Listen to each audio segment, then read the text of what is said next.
Thank you very much. Thank you very much for this opportunity to talk here. It's actually my second time to come to Chennai. The last time was 5 years ago for the satellite conference of operator algebra, which was very nice. And that was also one of the first international conferences I attended. And that was really good for me. So today I want to, so starting from today, I want to give 3 talks about these Poisson boundaries of monoidal categories. So it was of course motivated by the notion of Poisson boundaries for the random walks, and particularly on discrete groups, random walks on discrete groups. But also technical ingredients are really inspired by the theory of subfactors and content groups. So that's what we, and this is I should say this is also, this is a joint work with Sergei Neshviev in Oslo.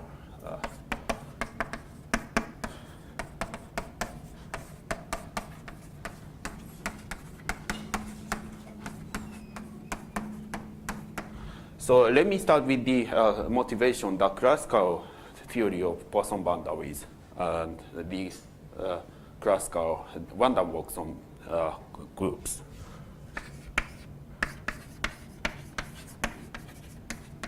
Oops.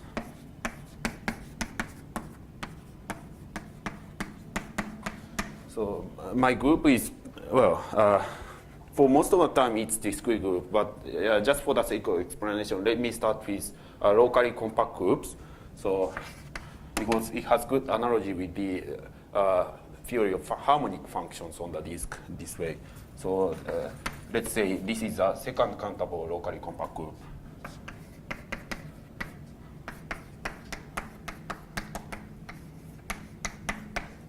So we want to do random walk on this G. And then in order to define random walk, we need to define the transition probability, which is given by some probability measure on G. So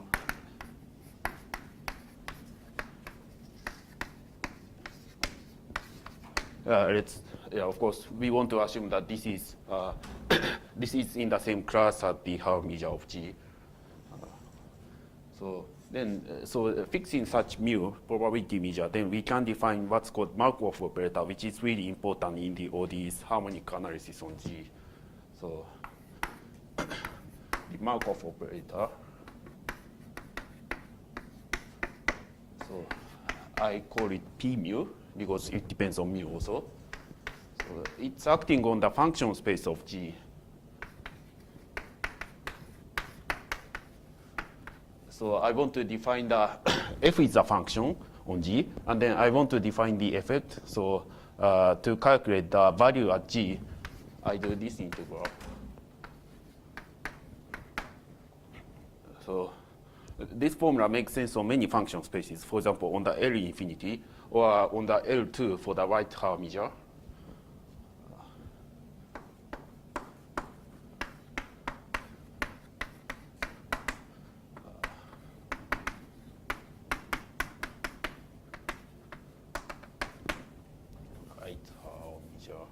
And so on. So this is really fundamental. And for example, the spectrum of this operator is related to the amenability of G. So let me recall what the amenability is.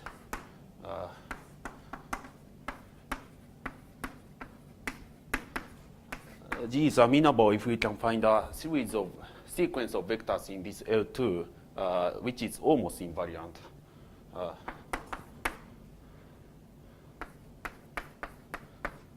And I just consider this L2 space all the time with white Haar measure. So if L2G has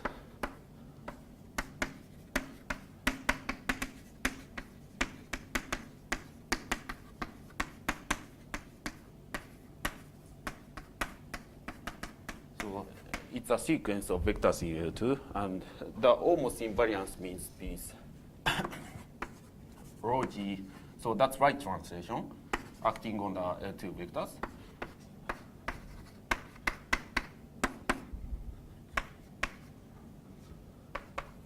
And this goes to 0 as k goes to infinity.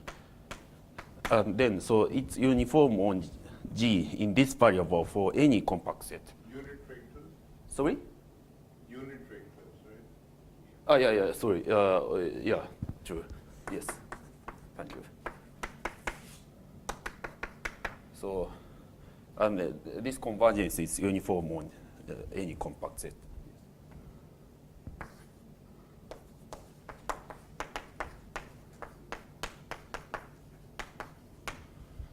Of course, if G was a discrete group, then so you can replace it for any element G. So this holds, and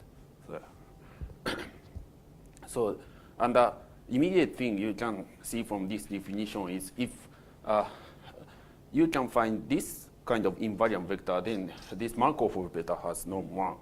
And also, the converse holds true. So if you could find a probability measure, of course, it has to have large enough support, so that support has to generate G.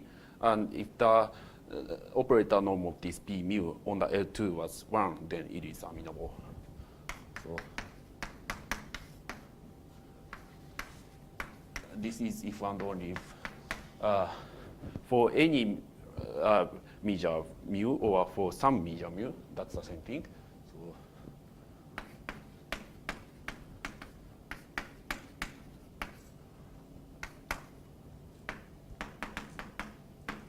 So the support generates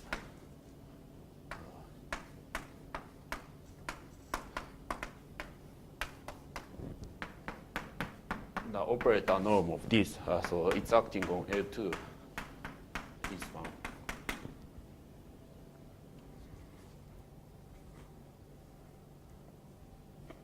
Okay, so this is pretty important. And of course, there are many. For mutually absolutely continuous with mu with the big. Sorry. Large measure, is it?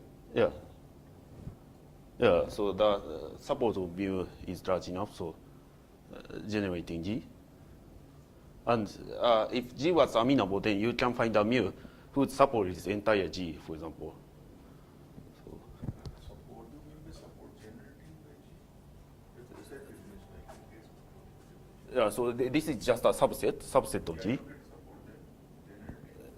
Generating means, so take the order possible products, and so, and then take closure.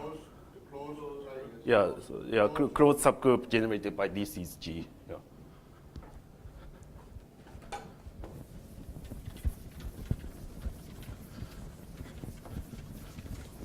But so it's only the first thing. So the amenability is only the first thing where this Markov orbital comes into play. So the other thing is that theory of harmonic functions and the associated Poisson boundary. So that's more important. So this harmonicity condition is about the L infinity vectors, because for the L2 it doesn't make sense much. I mean, so you can formulate it, but then there are many harmonic functions. So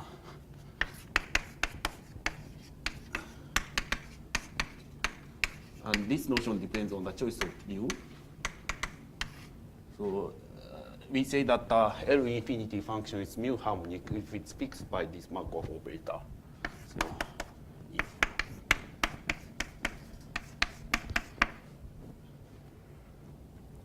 yeah, so far so good. But then, so of course, this notion has direct connection with the usual harmonic functions on the disk, open disk, Poincare disk. So that case is for this group, SL2R. Then, so the Poincare disk is a quotient of G by its maximal compact group, SO2. So we take mu to be the convolution of Haar measure on SO2. So that's how it's, well, any convenient delta function. And again, to normalize it, so let's take G to be in this condition. So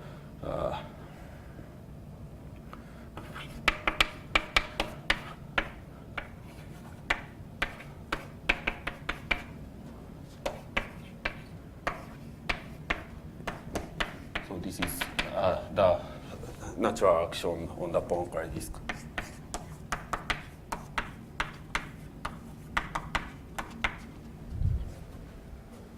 Then, so it doesn't matter.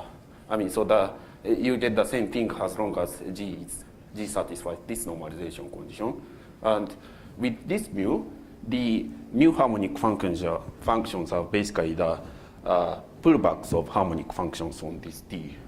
So F is mu harmonic. If and only if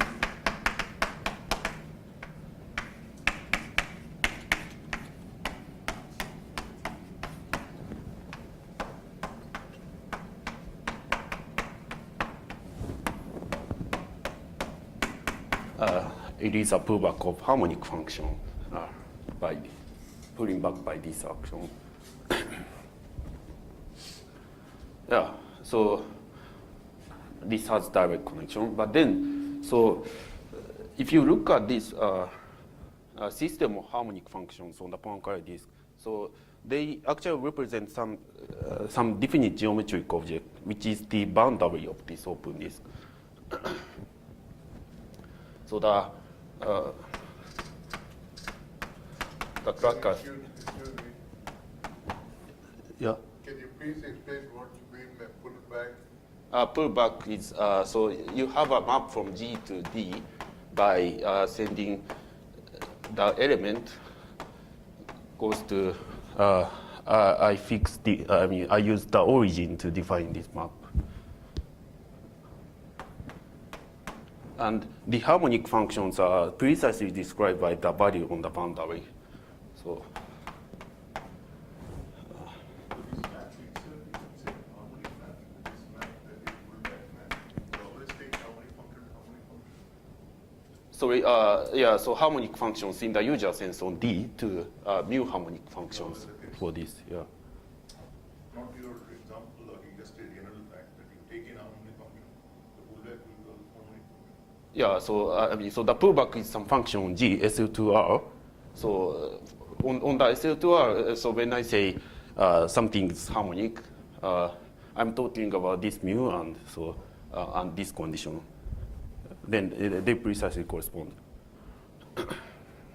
So well, basically, the thing is, so the convolution power of mu generates heat kernel. So that's why you have this more geometric description. Yeah. So mu to the convolution power is E. And anyhow, so this correspondence is from the harmonic functions to boundary, it's just a restriction. So you just extend harmonic functions to boundary and then restrict. And the other way is Poisson integral. So you use Poisson kernel and take the convolution with Poisson kernel to extend from boundary to inside the integral disk.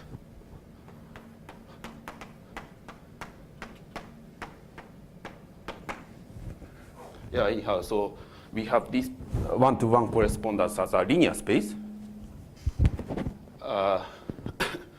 But we also want to recover this boundary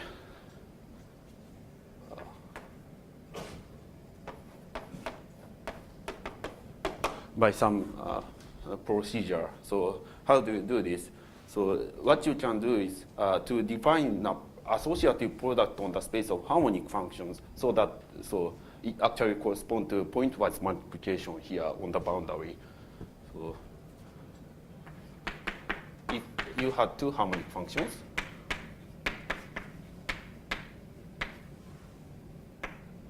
then you define the new product this way. If we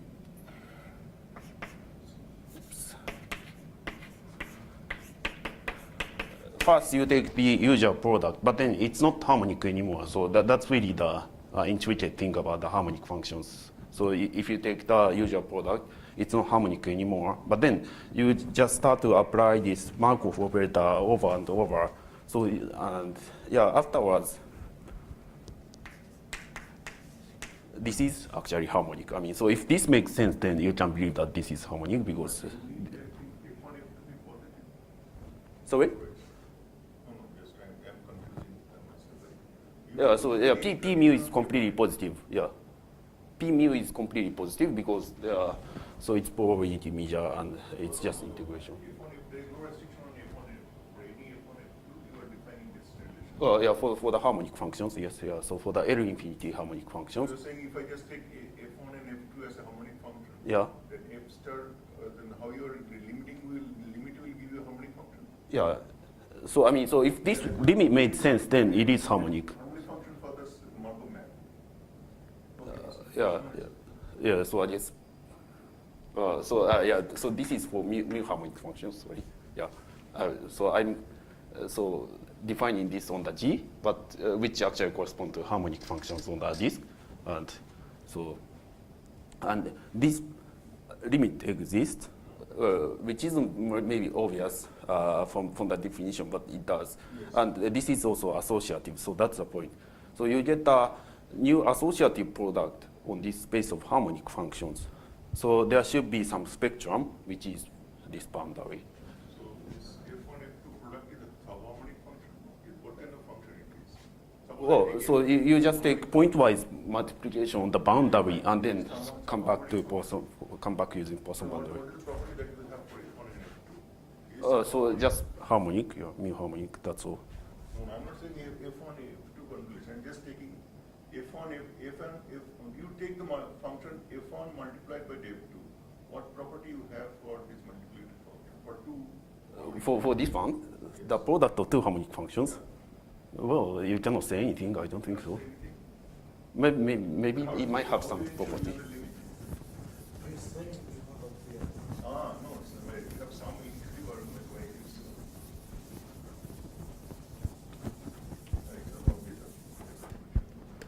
so. So the harmonic functions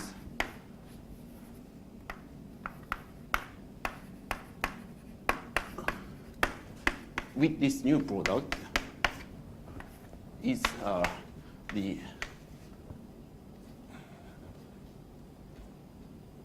boundary. And so this answer makes sense for the arbitrary G. So it doesn't have to be SL2R and this choice of mu.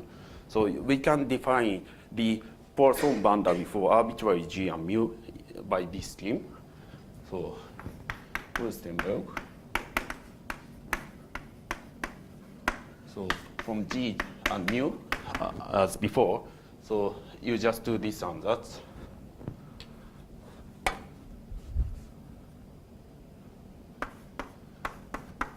So the Poisson boundary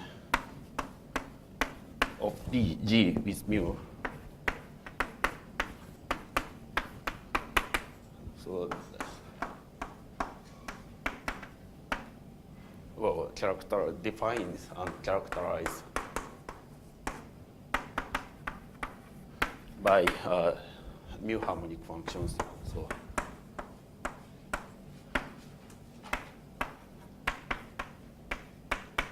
And this formula.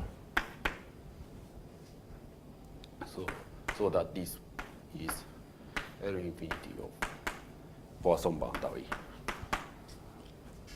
So this is how you define the Poisson boundary for arbitrary second countable locally compact group. And so we want to do something similar for more operator algebraic objects. So something which don't come from usual groups, but having some similar structure. What measure? Sorry? You say L infinity of the boundary. Yeah. You're saying the boundary is defined by this equation. Yeah, sure, yeah. So with respect to what measure? L infinity of that with what measure? Yeah, so maybe, so this is defined as a measure space. So this is more precise way to say. So this is a commutative abstract von Neumann algebra. So there has to be some measure space behind. So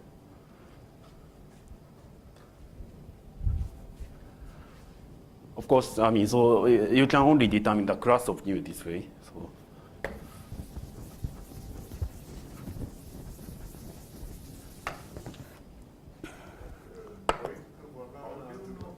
it's an algebra and all this, it follows from the general theory or what is it? Why is it a Von-Neumann algebra? Yes. Yeah, well, so maybe the most straightforward way to see is you have an operator subspace of L infinity by just looking at harmonic functions.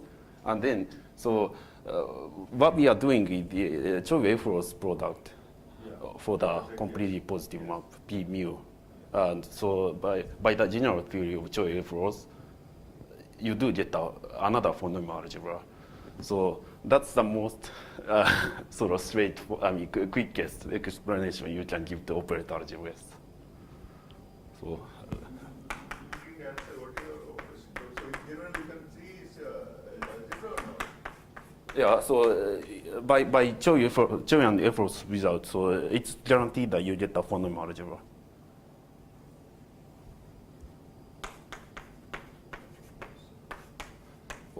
So, I mean, from the definition on the nodes, you see that this P mu is a completely positive normal map acting on L infinity. So you can plug this into their theory.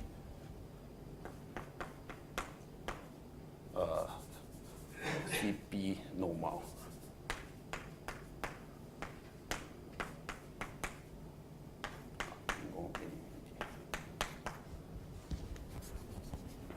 I'm sorry, I think we are all kind of ignorant of this Choi-Efros reference. Exactly what theorem of Choi and Efros are you talking about? Sorry? No, I think Markov map has an invariant state, right? Faithful invariant state, Markov map. You have invariant measures, underlying invariant measure for the Markov map. No, so I'm not saying that. And how do you apply Choi-Efros theory here? So Choi-Efros theory is about. This Markov map has an invariant state, faithful invariant state, then it's actually algebra. Invariant element forms an algebra. Sorry, invariant state moment. Yeah, so maybe we can discuss later. Has invariant state. Yeah. Then you can say the invariant elements invariant state, faithful invariant state. Then Choi-Efros theory says actually the Yeah, invariant space. Yeah. element forms an Yeah, sure. So because How this do you is know the whether it exists invariant? I don't know. Maybe. well, this is by definition the P mu invariant space. Yeah, that's okay. That's the definition. That's fine. But how do you know it's algebra? That's what I'm saying. Yeah, so that's the result of Choi-Efros theory. So maybe we can discuss later. But so yeah. So, So there's some more structure is there that you need to. Yeah, we can talk about. yeah. So yeah, let's talk about it later. Anyhow, so the more conceptual way to think about this is the so in this generality also. So you can interpret this as really as a boundary. So maybe I have to be a bit quick here, but yeah, let me just say the essential constructions. So you fix theta, another probability measure, on G, and then so that G times support of mu infinity many direct product. So this has a measure which is the product of theta times mu infinity many times. And then, but because we are doing random walk from this space to the infinity many product of G, so you have a map, so G, H1, H2, so on, so on. So goes to G8, G. So G is the initial point, and then, so these are increments. So you should take the product like this to get the description of path. So this is initial point, and that's the first increment, second increment, and so on. And this sequence, the new sequence, represents a path given by this data. So there's a map like this, and then so you look at the push forward measure of this.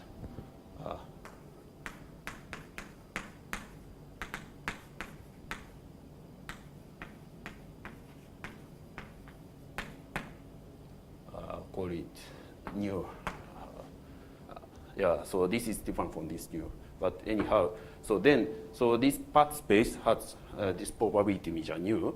And if you take a harmonic function, let's say f, then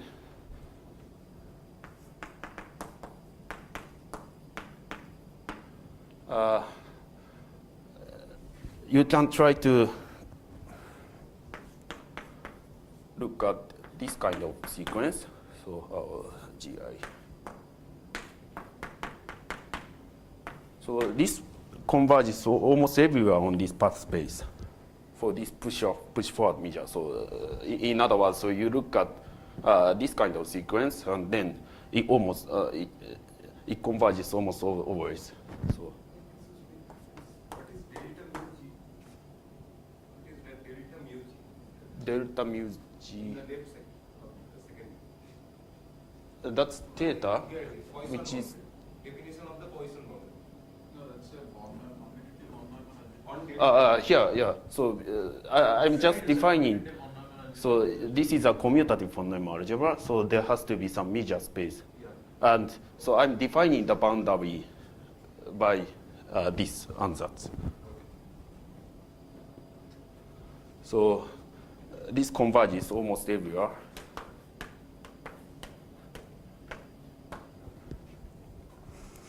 So you can talk about the limit, and the conceptual understanding is, so the limit is really the value of corresponding function on the limit point.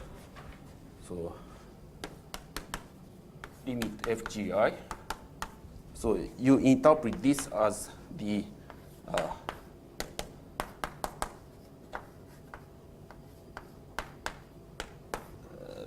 value of f on some hypothetical limit point for the path. So, for example, one thing you can say is, if this really existed, then so this is translation invariant in GI. So you can shift the coordinate I by 1, and then so the limit doesn't change. So if this limit did make sense, then it is some shift invariant function on the sequences, and they correspond to harmonic functions in precise way. So that's what you can do. Yeah. Okay. So there is a characterization of amenability, as I told you, for in terms of this Poisson boundary.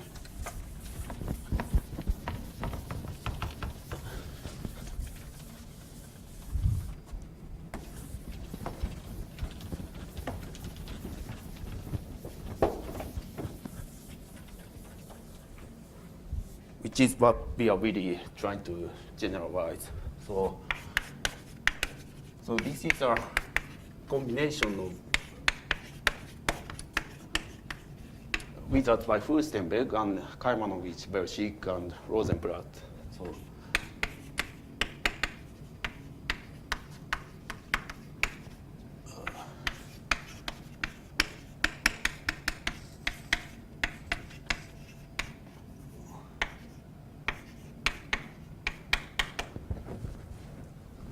what does it say? It says G is amenable if and only if you can find a mu such that this boundary is trivial. In other words, the harmonic functions are all scalars. So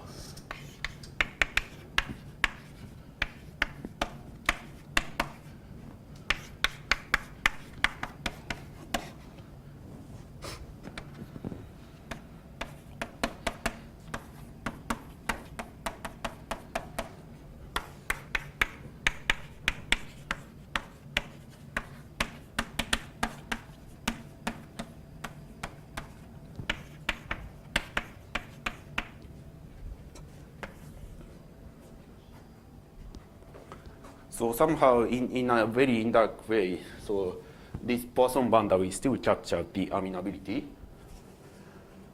And so we want to bring this into more operator algebraic things like subfactors and quantum groups. So, and they are sort of captured in the more general language of tensor categories. But before really, introducing all the formal definitions of tensor categories, let me introduce these two motivating examples, so subfactor and contact group.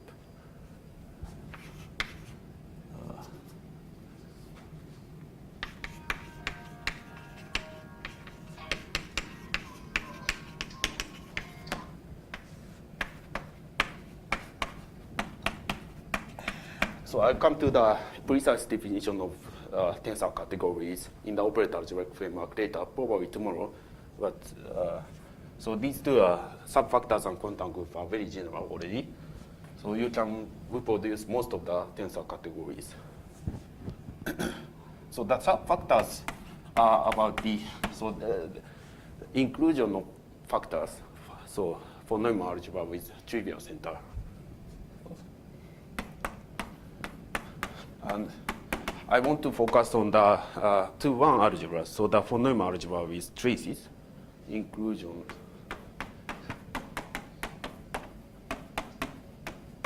So that's von Neumann algebras.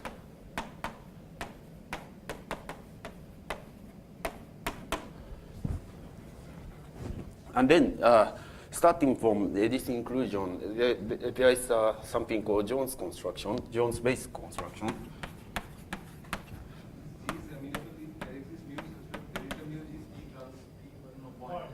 Point. Oh, yeah. So. Sorry. Please go ahead. Yeah. So something you get out of this scheme is a point, which means this space is just one-dimensional. So.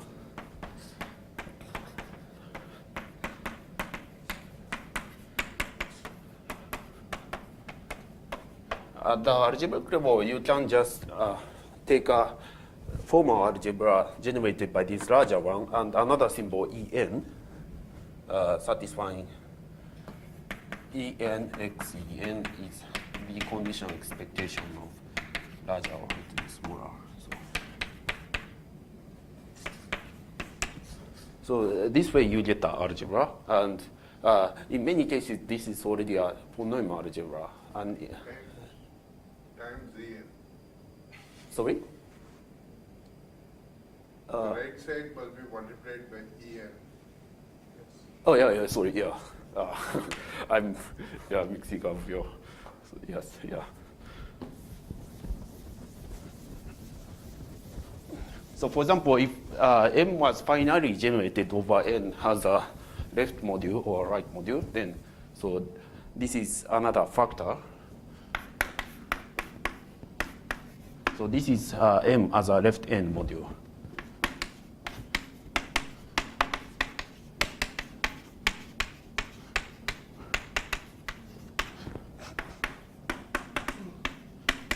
So this is again 2-1 factor.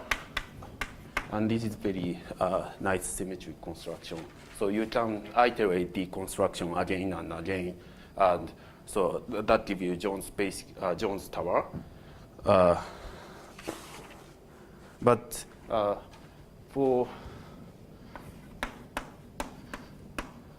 there are many equivalent approaches.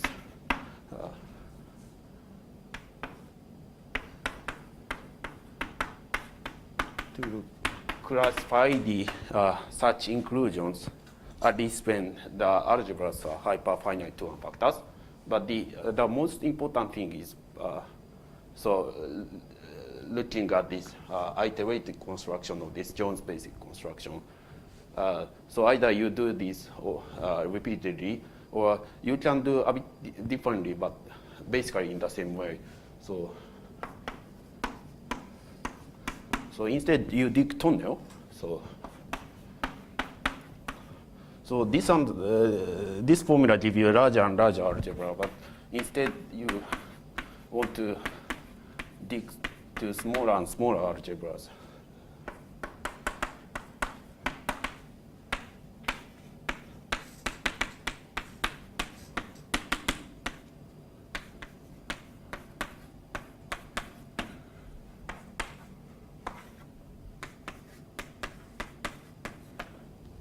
And this condition defines these smaller algebras in a unique way up to isomorphism. So you can repeatedly consider this construction and find smaller algebras.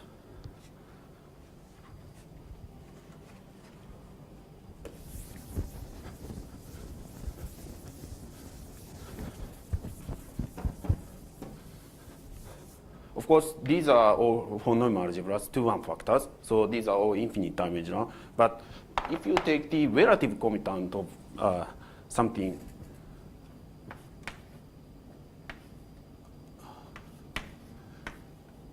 like this, so the elements in N which commute with the subalgebras.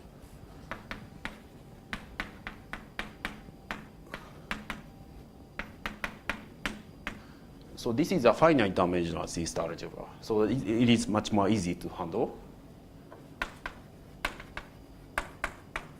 And it is also a subalgebra for the relative commutant in the larger M. So this way, for any K, you get the inclusion of finite dimensional C-star algebras.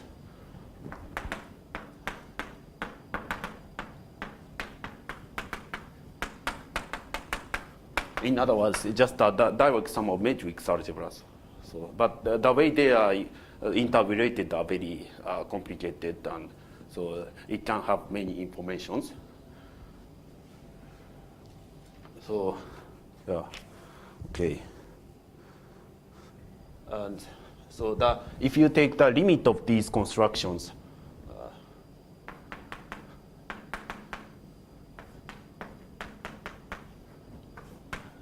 I mean, so my arrow is passing through this. You get some infinite dimensional one called the standard model.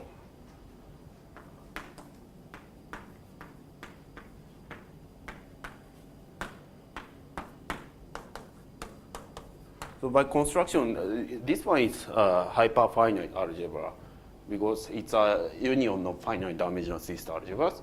So it's much more easy to handle. And also, you have these generating inclusions on the nodes. So this one is supposed to be more easier to consider than the original one. And the question is whether the standard model is isomorphic to the original one, or maybe the original inclusion might be non-hyperfinite, so something related in a straightforward way.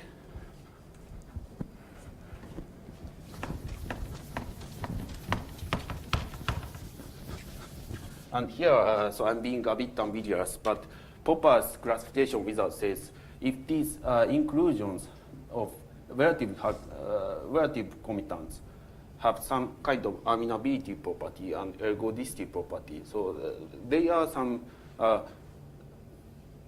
thing you can compute from just looking at the finite dimensional algebras. Yeah.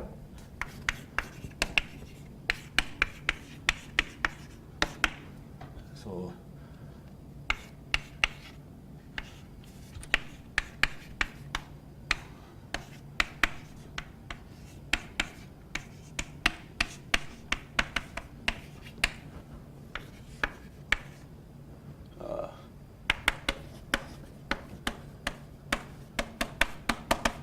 and it is also directly related to amenability of discrete groups.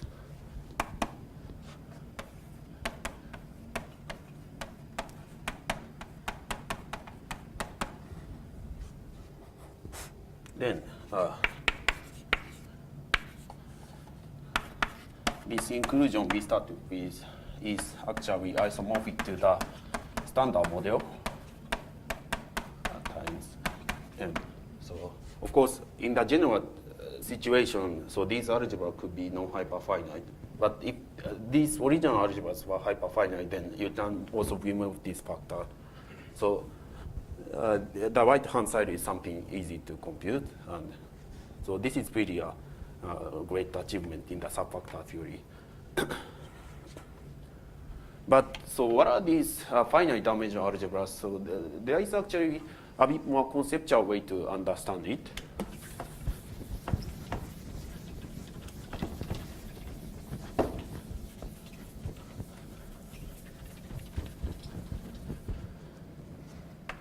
So these algebras,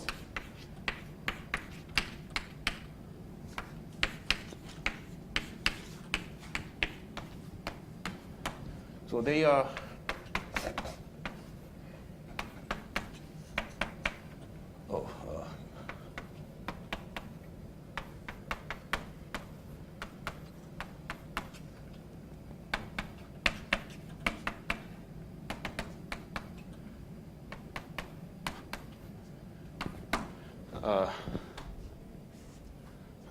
they come from this Jones basic construction, but Jones basic construction as a module is actually this kind of tensor product of larger algebra over the smaller algebra. And so you do tensor products as many times as you want. And then look at the M bimodule homomorphisms of this. So this is very algebraic. And you can also do the other combinations like Mn bimodules or Nm bimodules or Nn bimodules. But always what you have inside is the same.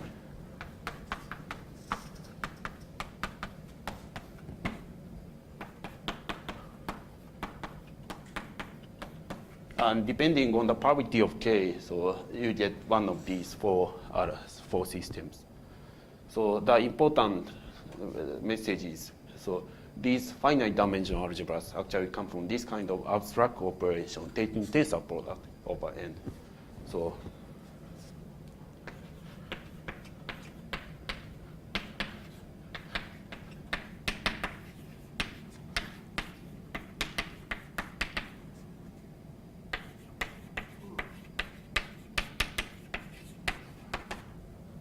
starting from M, and then so you start to take tensor product over N, and then so look at these bimodule homomorphisms. That's what you do.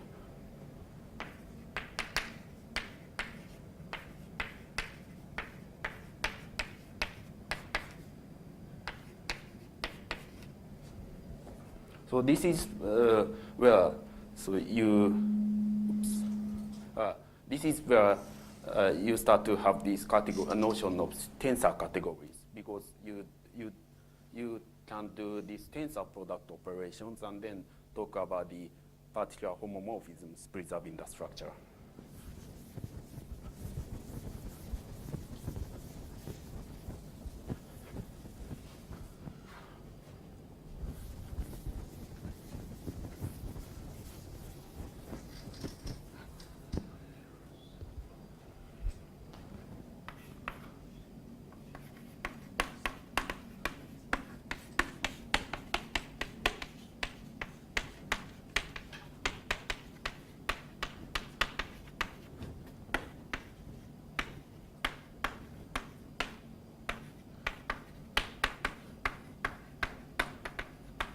And also, so the M bimodule category, so N bimodule category fits well into the range of tensor categories. But middle two should be more like something called module categories over tensor categories. I hope I can say something about that in the other seminar for IITM. But yeah, so let me just proceed.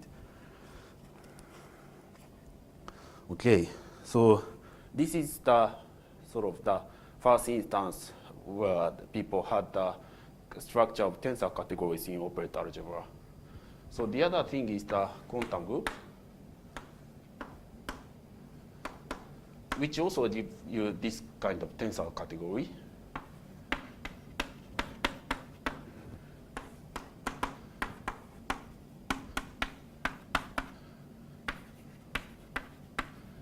So suppose you have a compact quantum group.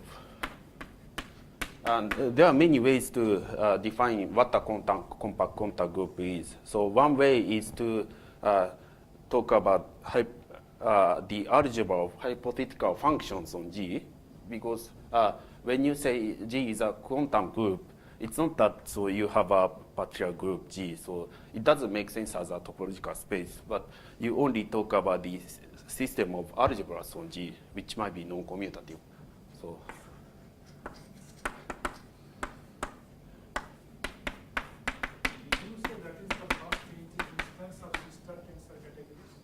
Sorry? Did you say that this is the first instance of sister tensor category? Yeah, I guess so. Not due to Doppler-Hall-Roberts? Oh, yeah, so that's, but the sector, yeah, sure. Okay, yeah, maybe you are right, yeah. So, yes, yeah. Okay, yeah, sorry, yes. Yeah, that's true, sorry.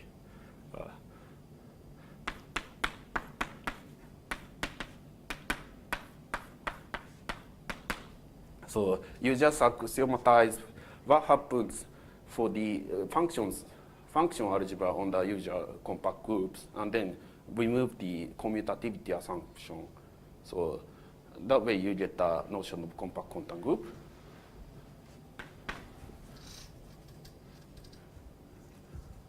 Yeah. Or so you can just start from the notion of representations, but anyhow, so the point is, so it makes sense to talk about finite dimensional unitary representations of G.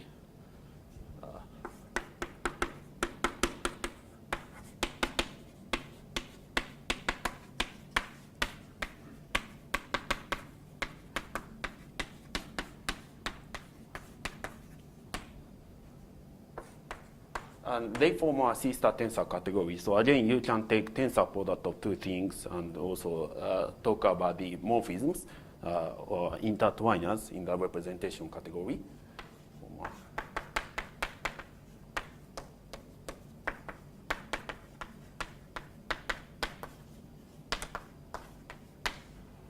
And for this one, you really take so the representations are really realized on finite dimensional Hilbert spaces. But you have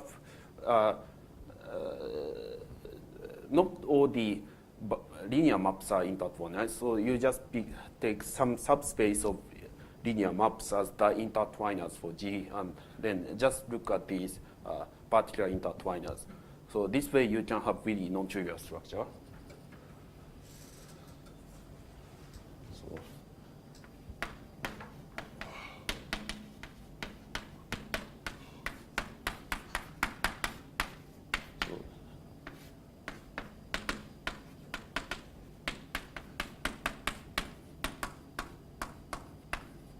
And the tensor product are the usual tensor product of Hilbert spaces. So this is also something easy to consider, although this bialgebra could be complicated. Yeah. Right, so far so good. So you can talk about the category of unitary representations. But for the sake of operator algebra, the important thing is something coming from the some von Neumann algebra coming from the action of G. And you want to find some nice subfactor. So let's say pi is and so this H pi is the underlying Hilbert space, finite dimensional Hilbert space. So let's say this is a faithful representation.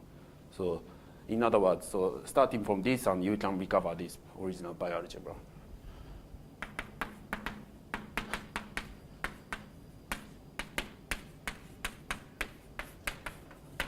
Then the space of linear maps on H pi has the adjoint action of G.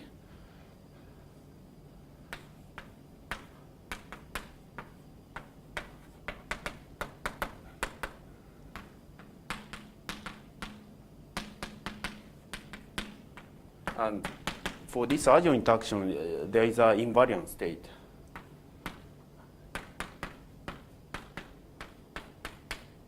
So call it omega pi.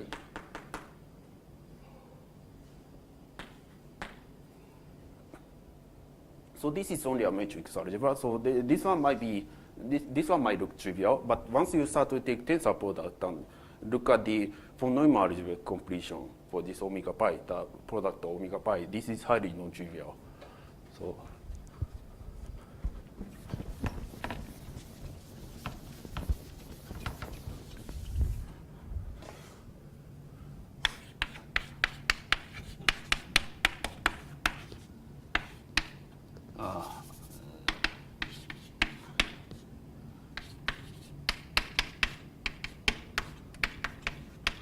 Take the N4 tensor product, you get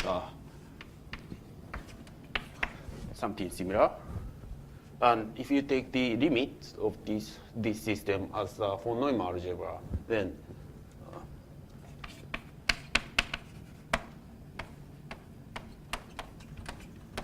you get some action of G acting on von Neumann algebra. And then, so Izumi's discovery was the relative commutant of fixed point algebra for this action can be interpreted as Poisson boundary. So the relative commutant can be interpreted as the space of harmonic functions on the contant group, but not on G, so on the discrete dual of G. So this was more direct motivation for us. But anyhow, so let me state. So the relative commutant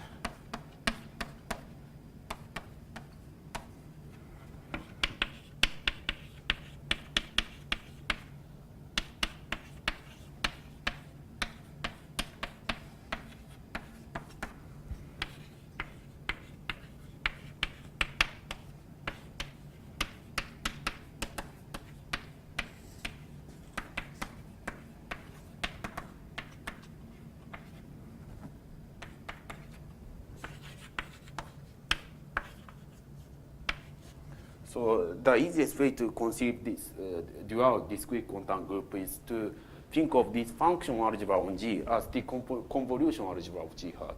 So there is always this Pontryagin duality. The function algebra on the compact thing is convolution algebra of the discrete thing. So on the dual discrete group G hat. So that means, so this algebra is the algebra of Poisson boundary for this G hat. So this could be non-commutative, which corresponds to this discrete contant group being really contant group.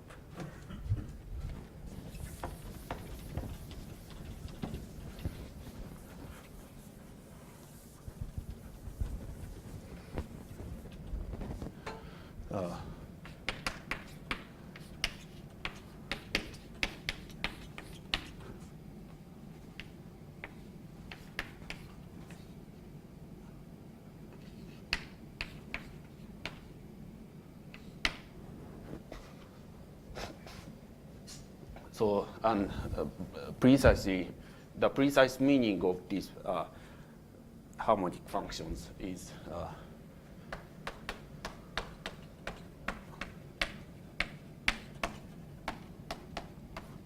so this representation pi defines completely positive normal operator on the L infinity of this discrete dual. And this is just the invariant subspace, so the fixed point subspace for this completely positive map. And by the same ansatz, for the product of harmonic functions, you get the von Neumann algebra. And so the product agrees with the product structure here. So that's his discovery. So that it can be interpreted as non-commutative Poisson boundary.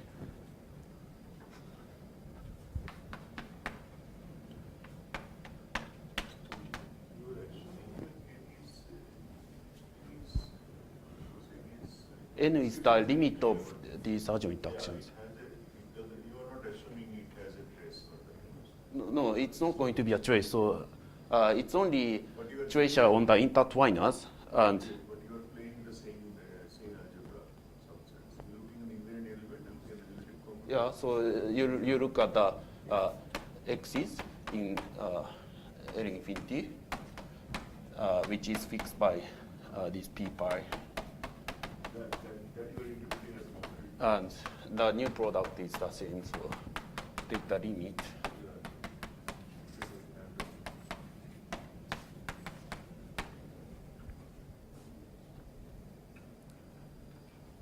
Yeah, so this is again, this falls into Chou-Yafros theory. So, Yeah, here you have this one. You have a state for example. What is your P and P, or what is your P pi? P pi yeah, so P pi is the Markov operator defined by this pi. Invariant elements. So, well, so I took maybe a, Conditional expectation on that invariant element. sorry? This conditional expectation on the invariant elements. So The P pi is a Markov operator, so, No, here is the exact description of P pi. well, so, yeah, basically it's something like omega, yeah, well, omega pi, delta pi, So pi is a representation, so it's an algebra map from L infinity G hat to B H pi. And then, so you can contract by this one here. So this is this, and then, so this formula is completely positive, right? So this is algebra map, this is algebra map, and this is a state. So it's completely positive.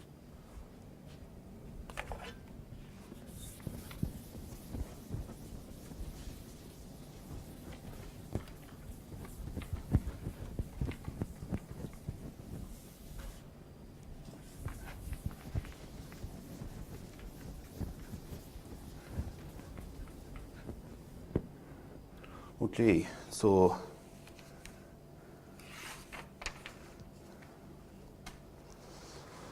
yeah, so these two are the motivating examples.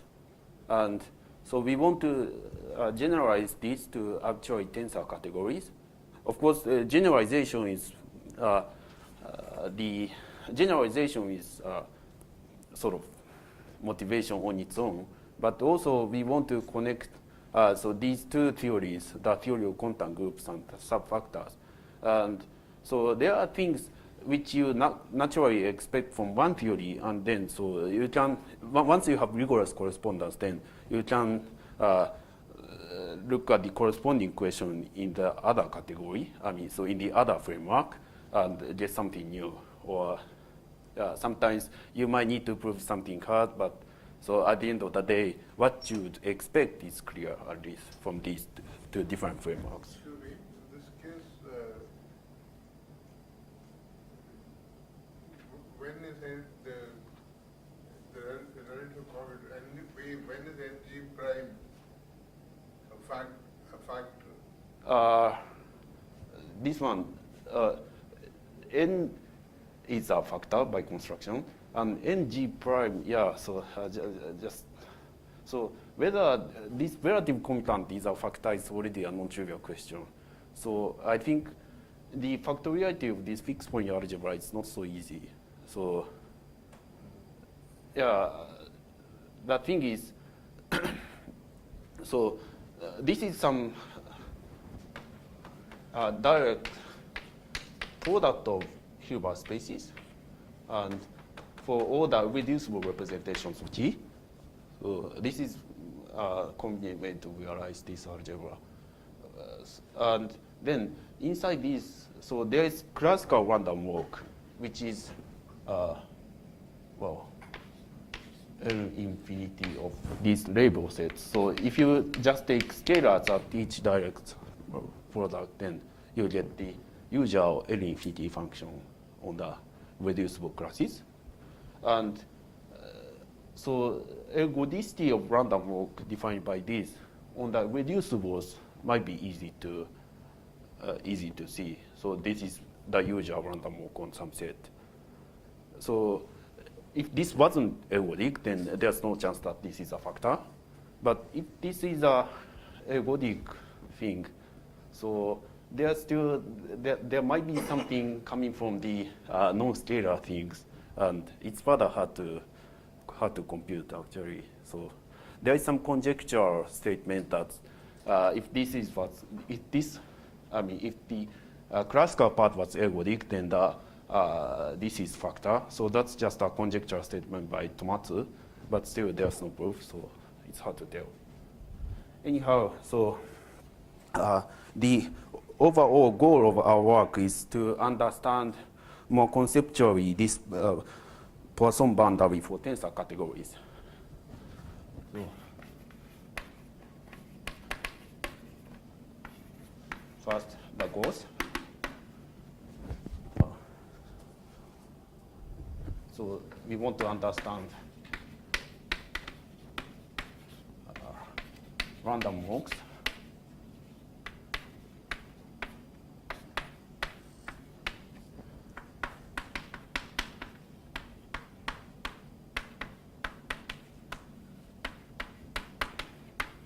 And of course, so it's not just a arbitrary generalization, but something generalizing this, the standard model in the subfactor theory and also this construction. And yeah, so another thing is to capture the amenability structure to this random walk. Oh, yeah, so sorry, I forgot to say, so it's not just that he had this identification, but also if this non-commutative Poisson boundary was trivial, so that implies G is Katz type. So, which means you can always have a How measure on this compact quantum group G. So, which is just a state on the algebra. And if this state happens to be trivial, we say it's a Katz type. So, this actually enforces that so G is Katz type. It was known by Izumi, and this is really already non-trivial statement. For example, the famous SU22 quantum group is not Katz type, which means this algebra is non-trivial. And so, yeah. So it is different only, is it? Yeah, just a moment. So what we did was this happens if and only if G is co-amenable on Katz type. So that's one thing we managed to strengthen. But at least in his paper, this was bad. So usual compact group. So this is one source of Katz type quantum group, and another thing is the discrete group. So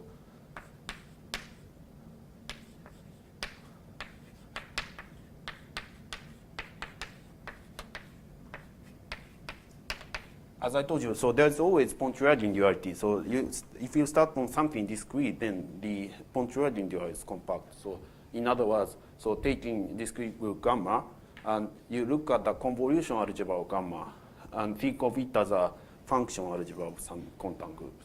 And in that example, also the standard trace on gamma is the Haar state, so it's in Katz type.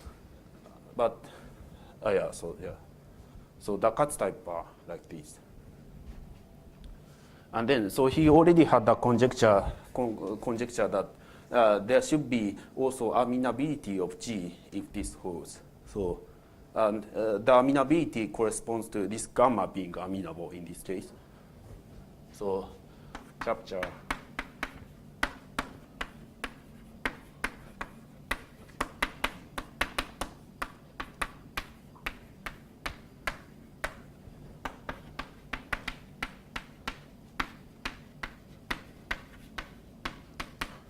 And this was something we expected from the more general general theory in the quantum group actions, that this Poisson boundary for the category should be another category.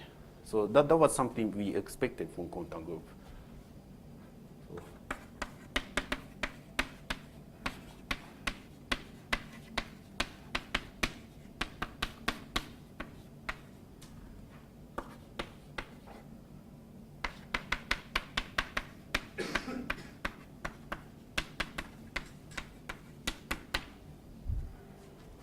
Okay, so I guess, yeah, so the next time and the third time I'm going to explain these goals. And the techniques are somewhat operator algebraic. Techniques. So the first thing is the dimension theory for tensor categories, C-star tensor categories by Longo and Roberts. And yeah, so that stemmed from this, as I told you, so the, so as you told us, so the stems from the work of Roberts and Doplica about this Tanaka-Klein duality in the sector language. So the dimension theory.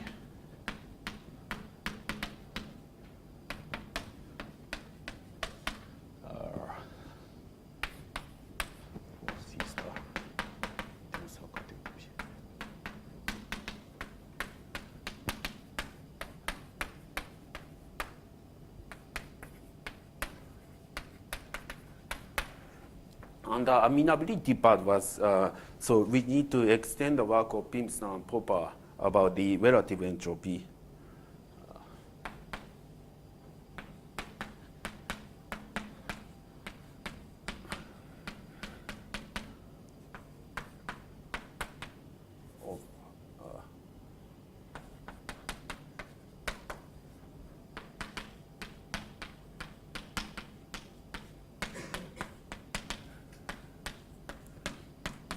this was also very strong invariant in the study of subfactors, and also also for the classification wizard of proper this relative entropy relative entropy argument was very essential, and we want to extend this.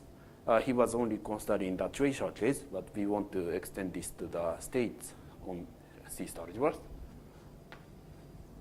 And yeah, so the last ingredient is the theory of non-commutative Poisson boundary by Izumi. And we want to generalize that to more arbitrary setting. So.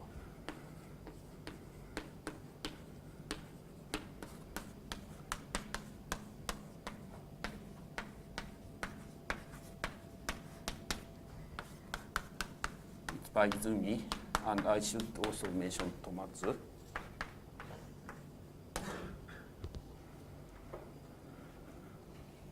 Yeah. So these are the goals, and these are the techniques we need to employ.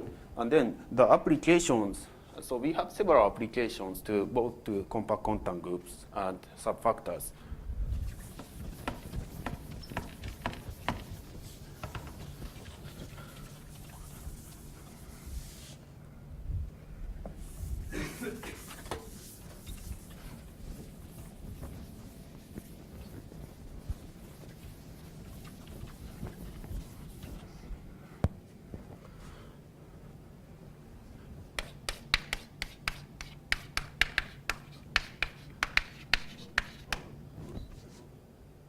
Sorry?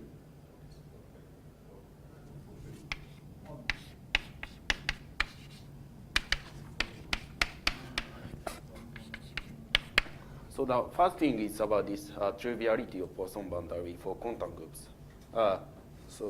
Izumi already proved that the triviality implies Katzness, the triviality of her state, but we managed to prove that. So for the quantum group, this non-commutative Poisson boundary is trivial if and only if E is coamenable and Katz type. So, yeah. So,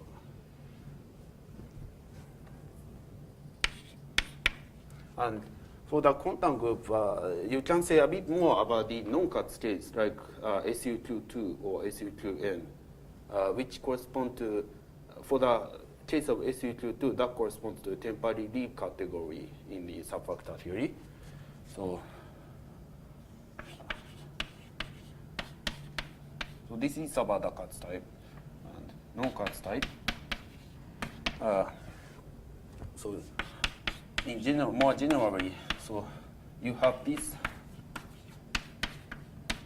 So there's something called maximal Katz subgroup of G.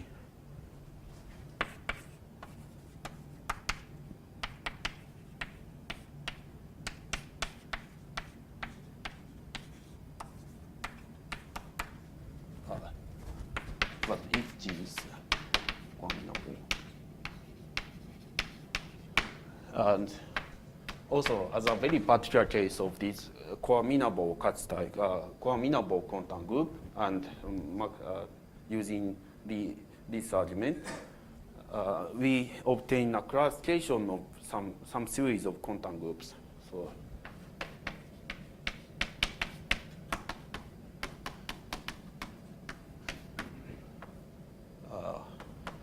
Compact quantum groups. In the same fusion data,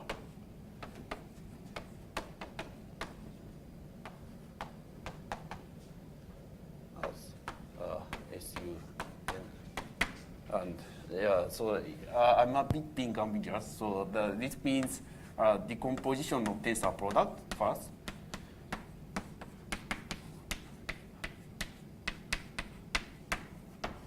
So if you have representation, unitary representations of compact quantum group, then so you can take tensor product and look at the irreducible decomposition. So it has to have the same combinatorial structure as the SUN group, and also the dimension underlying Hilbert spaces.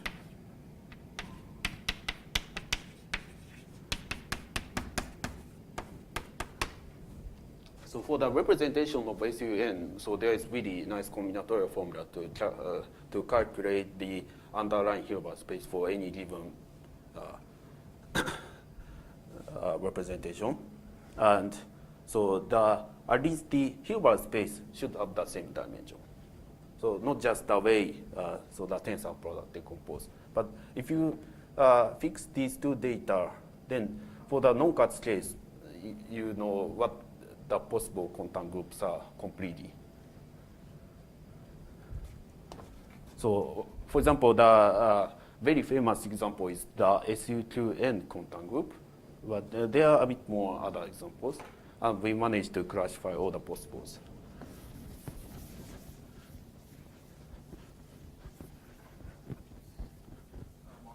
Yeah. Yeah, sure. Yeah. So, and I'm gonna be over here. Did you say that given the same fusion data, you classify all the compact quantum groups given Yeah. the same fusion data? Yeah. Yeah, and for No, I yeah, for the SUN, yeah, and maybe I should put this place non-cuts. This is really important. So this is what we get. And the important thing is this is secretly amenability condition. So that's really important thing. And using the amenability, so we can plug things into Poisson boundary and obtain this. And for subfactor, so there is still application. It's not as good as these results for quantum groups, but yeah. So what? So this there was this generating property of tunnel. So the starting from so taking the standard model, and you expect that this standard model is almost the same as the original one. So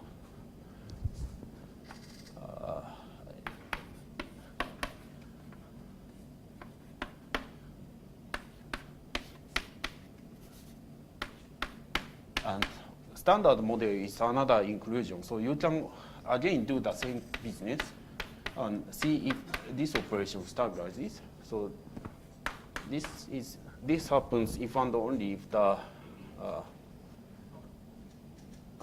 graph norm of principal graph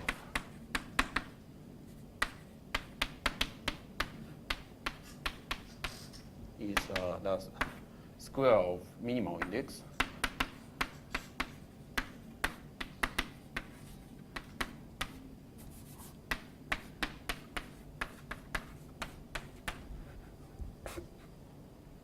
So this happens, so we could prove this for non-extremal inclusions also.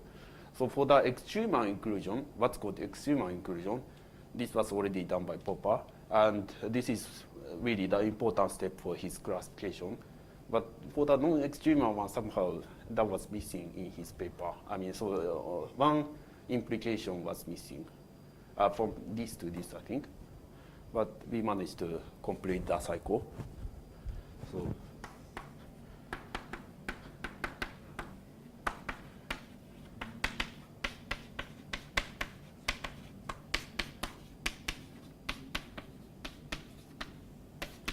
and so to prove this, it really helped to construct this non-commutative Poisson boundary argument. So coming from quantum group, so there was some exchange of ideas in both ways. So for this kind of question, the amenability idea from subfactor theory was very crucial. And for this one, there was some bit from quantum group. Okay, thank you very much. So, yeah, so. Any questions or comments? But anyhow, Makoto is here till 21st, so his office is 3 to 4. You know.